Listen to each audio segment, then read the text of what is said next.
Good morning. Welcome back to Blue Ridge Silverhound. So what we have here is a small local collection I bought from a lady. This is all she had, but she was very interested in making a few bucks. So I'm going to talk about some of the contents in here. I'm going to specifically show you the one coin I was looking for in here. But before we get started, I wanted to make mention, okay, I did a video probably 2 nights ago where I was hunting through 1920s wheat cents. And you know what? This person left the door wide open for a full-on call out. But this individual, who will remain nameless, and I ended up taking the video down because I ended up doing some funky point of view angle on the camera. That just didn't work. I looked at it. I'm like, you know what? This doesn't look good. And I agree with everyone that had mentioned that. And it was a tester. Okay, I'm not going to put up a video of that type where someone's going to feel like they have to throw up after watching it for about 2 minutes. But this individual had mentioned that on a few occasions, okay, once on his own and one as a piggyback on someone else's comment, that, it's absolutely freaking worthless to buy what he perceived to be table scrap Lincoln wheat cents. And I made a few points in that particular video, okay? I paid $25 for 5 rolls of 1920s Lincoln wheat cents. If you would be just studious enough to even go online and see that for the same quantity, okay, for $250, that sells for about $45 to $50. So did I lose out? No. For someone in my position that buys and sells these on a weekly basis, I'm out scouring Northern California for small collections, big collections. I thrive on receiving these bulk wheat cent collections, okay? For the number one reason, and guess what? It's not looking for key dates. I'm sorry, but if you're gonna buy these with the hopes of finding a 14D, 09S VDB, 55 double die, things of that nature, you're in for a huge, huge wake-up call. It just doesn't happen, and it's never going to happen, except maybe once in that 1 in 10 million odds of finding that type of find. It's just not going to happen. All right, here is, however, what is in here, okay? And this is where I make 3 to 4 times my money. This is in conjunction with the YouTube channel that you're seeing right now. This is how I make 5 figures a month, okay? I'm just gonna throw it out there because it not only is this an educational channel, but on the side, it's truly a fully functioned business of mine, and this is what I do. I only buy locally. Very rarely do I buy from any place out of the state because if it's sight unseen and where I have to dump money into shipping and insurance and everything like that, it's too much of a liability. So that, in case someone's wondering out there, hey, I got this, I want to sell it. Well, unless you want to come drive to me and meet me where I'm at to come take a look and see what you have, oftentimes for the protection of you and I, things of that nature just doesn't really go down, okay? But there are other avenues that I'm willing to discuss with that. So I wanted to throw that out there. Lincoln wheat cents are not table scraps, okay? For the very reason that 99.9% of the time, they are truly unsearched for repunchment marks, for double dies, albeit not the major ones, and various other types of errors that a lot of people don't know about. Transitional errors, various off-planchet strikes, things of that nature. You'd be surprised. During the 40s, the U.S. Mint struck a lot of their post-war material on foreign blanks, okay? Things made for, for Cuba and the Philippines and things of that nature. So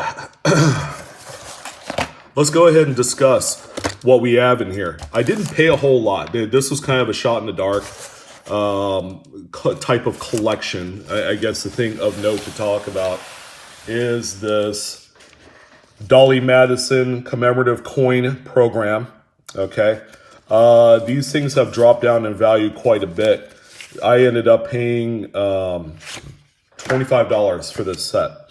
And that was just the right type of money. And if you get one with the original certificate of authenticity in there, in the original mint packaging, that is the way to go. That's the only way that you'll realize the full potential of this set in terms of resale. I usually don't keep this sort of thing. I usually don't buy it because modern commemoratives are, not exactly the best investment ever, whether they're raw or graded. But let's go ahead and take a look at this set. And this is, by the way, not the single coin set, but it is the proof and the uncirculated strike coins in here. This is an extremely pretty design, okay? I've had a few of these. I've never owned a graded one. I know the Proof 70 coins, you could pick them up for under $100. Some of these 90s and 80s commemoratives can be had at the highest grade level for relatively cheap. Okay, that's how crappy the market is for modern commemoratives. Classic commemoratives isn't faring too much better, but there's still more of those coins that are sought after and wanted, in the marketplace and in the coin collecting community. But overall, this is a really pretty coin. And this is a set that, I'll end up making 15, 20 bucks at the end of the day. It's not one of those things where, I could retire tomorrow. But it all goes toward the bottom line. Okay, keep in mind, the whole business of buying and selling coins is a lot of hard work, a lot of travel. Oh, so sorry about that. My wife ended up calling right in the middle of the video. Anyways, what I was going to is, these things have tanked, but this is an absolutely pretty design. Really nice. This is the proof. They're all of high quality, of course. Very rarely do you see these below Proof 69. One way or the other, they will grade either 69 or 70, just because of how, I was going to say luscious. That's not the word for this one, but just how high quality these are. And that's one thing, right around the mid 90s, they started turning the U.S. Mint rather. They started turning around some pretty phenomenal product. But that is the first part of the video, or the first item on the video that I'm discussing. So there was also a random selection of various wheat cents. Okay, they're all 40s and 50s. Paid $1 per roll. I paid double face. And let's see, it's not a huge amount. I think altogether there is probably about 700 total coins. So everything that I'm stacking up here is exactly what you're seeing. So there you go. I'm not going to go through that. There's another roll. I'm not going to go through any of that material, but just to let you know, I paid under market, okay? Because, there is going to be a certain someone that might say something and ruin the good mojo of the video. But in any event, I'm going to sort through these. I'm going to go through them. Things as I tell you what, all right, to make it easy, all right? There are a lot of repunchment marks and double dies that are not listed in things like the Red Book and Cherry Picker's Guide, okay? There's a website called coppercoins.com, okay? Run and administrated and attributed a lot of the coins by Chuck Daughtry, okay? He is also on Facebook. Really nice guy. I've purchased many coins from him before. So you go on his website, you take a look, and you just pop in a date. Say 54D, okay, as an example. You should see the amount of repunchment marks available for that date, okay? Probably 2 dozen, if not more. So the ultimate, I guess, kind of takeaway from all of this is there's a lot to be discovered, and all the other key dates and stuff, people can have their 1909 SVDB. in good condition, you know, and I'll find all the other interesting stuff. I think die varieties are one of the more interesting sectors in the coin game, and it's going to get even more popular as, of course, all of the key dates and all the silver has been plucked out of circulation. There's going to be no other route to go in this. So I'm going to put this aside. So if you've made it toward the end of the video, okay, I'm going to treat you with something really, really nice. And I have a partial roll of Buffalo Nickels that I purchased at a quarter a piece, 25 cents. Usually the going rate for something like this is between 40 and 50 cents a coin, with the understanding that they either have a partial date or a full date. And probably more times than not, they will be 1930s, okay? So I examined this, and you could see a few of the darker colored coins in the roll, okay? Those, without even taking the coin out of the roll, I know that they're environmentally damaged or some sort of dug coin or acid dipped type coin. That's where you get that dark coloring, because after you've acid dipped or you've dug it out of the ground, obviously the impurities that you come across in soil and that sort of thing will turn the coin that color. Okay, they'll pit the coin and then they'll fill those pits in with all sorts of rust and crap and everything that you could think of in there. There was one coin that I spotted, however, that I knew right off the bat was not damaged. And if you look at this one coin down here, it's got a big old chunk of metal missing right from the edge, okay? I knew looking at that, I'm like, huh, that coin is struck on a defective planchet. You could tell, okay? Because if you had tin snips or something and you were cutting into the coin, you would have the pinch of the metal forming, you know, little angles on the side. And this one is just a rough, broken piece right in there. So we're going to take that coin out. We're going to take a look at it closer, so that way you guys can see exactly what I saw. And yeah, we're going to, you know, that 25 cent error right there will end up being probably $75 to $100. Okay, so let's see what kind of date and condition we're talking about here, because that makes all the difference in the world. So let's see here. Let me go ahead and get a tray on the ready. All right, we're all set here. So let's see. Let me negotiate my light a little bit here better. Apologize for this little glare spot. It shouldn't affect too much of the video, but yeah. As suspected, there's a 35, okay, 35D with a big old gnarly scratch on the front. See that little shiny spot? That's actually about a 1/4 inch scratch right there. So that coin doesn't mean anything to me. There's a 1913, and it is a Type 2D. Yeah, I'd say I made my money's worth, but it looks like this one, the surface looks pretty good on there. It's just, you know, it's got some spots, which might just indicate, you know, a little bit of rust or something of that nature.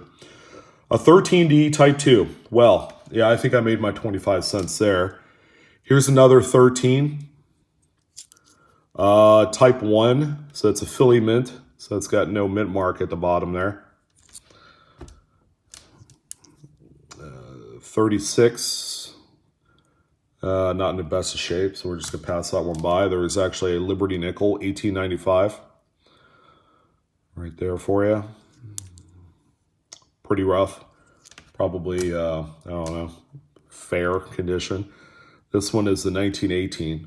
I don't know if you guys can see the partial date in there. So it's a 1918 S. Well, hey, I'll take that for a quarter. 1926. Let's see if there's an S behind this bad boy, because that'd be a pricey coin. No, but how about a Denver? 26D. Coin right there. Jeez. 36. D. This one's a beater. Nothing on that one. It does have a mint mark of some sort. 1908 Liberty Nickel. Environmental damage. This is one of those dark coins that you saw in the roll. Right there.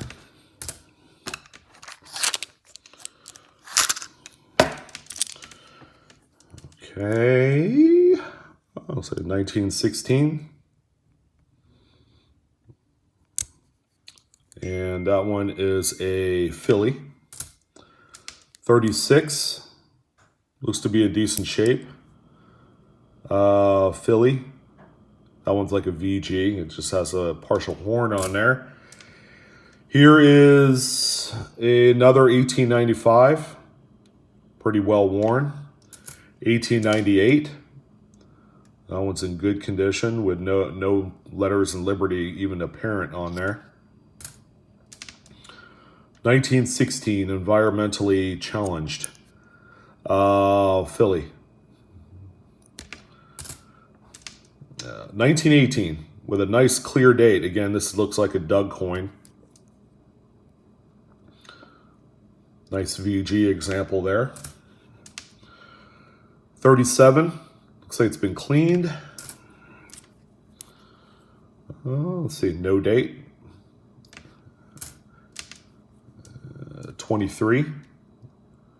The only thing visible is the 23 on this one. And this one is a S, 23S. A little bit tougher date there. In that condition, it's not worth a whole heck of a lot. No date on this one. Yeah. All right, so we're coming up on a little last bit here where that interesting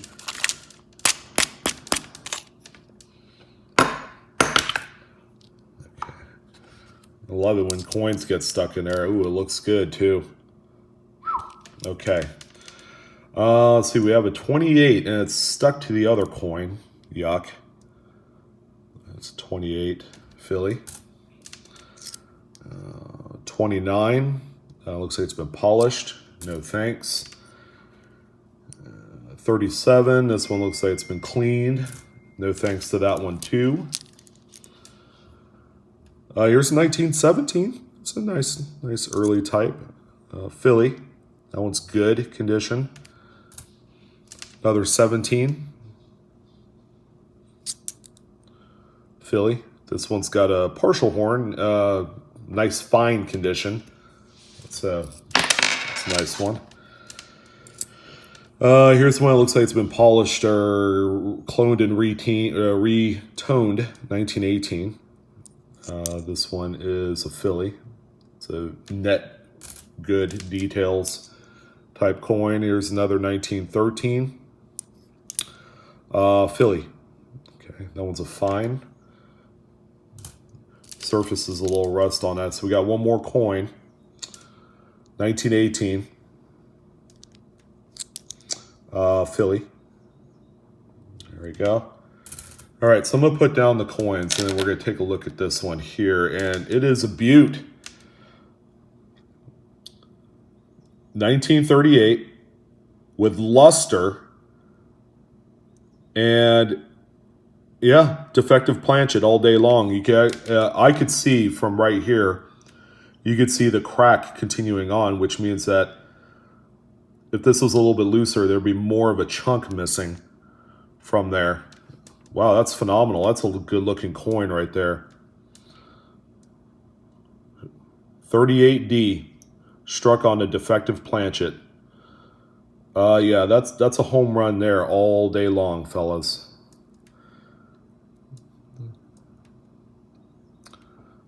That's why I bought this collection. It's not a big collection at all, but you know, I saw this coin. I'm like, huh, you know, I'm gonna try and make a deal for this thing.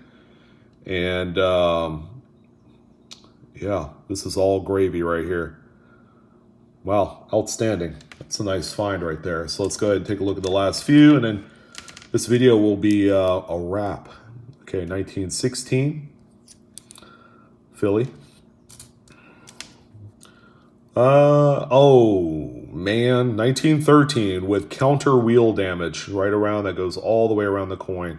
Aside from that, this is a XF coin, type 1. That's a shame. What a shame. Here's one that's 1917. Okay, environmentally challenged. 17D. Jeez. 35. S. And let's see, a 1912. Let's see if there's a mint mark back here. And no, it's a Philly. It's a Philly. And finally, we have a no date. Okay. There you go. So, yeah. Not a bad little selection. Ended up finding a really nice defective planchet coin in there. Yeah, but I'll end up going through all this stuff, looking through for repunch mint marks and various other non-cherry pickers guide varieties, double dies, that sort of thing. Thank you for joining. Sorry for the long video, but I had to, it's a two-parter. Okay. I had to explain, what I do with these coins, why I make it my intention to buy these, quote unquote, searched, Lincoln Wheat cents, because they aren't truly searched. I make money on every single batch I buy. And, you know what, if someone wants too much for it, I turn around and walk away. Okay. That's business. That's how if you conduct your way in that matter and not take up every sale, then you will do okay. Okay. And that's the way it goes. But as always, I appreciate you guys joining in on this one. Again, come check me out on Facebook and Instagram. I'm your host, Blue Ridge Silverhound. And feel free to hit like and subscribe. That's the best way you can support my channel. And yeah, I look forward to talking more coins with you on the next one. You guys keep hunting, you keep searching, enjoy it. All right, take care.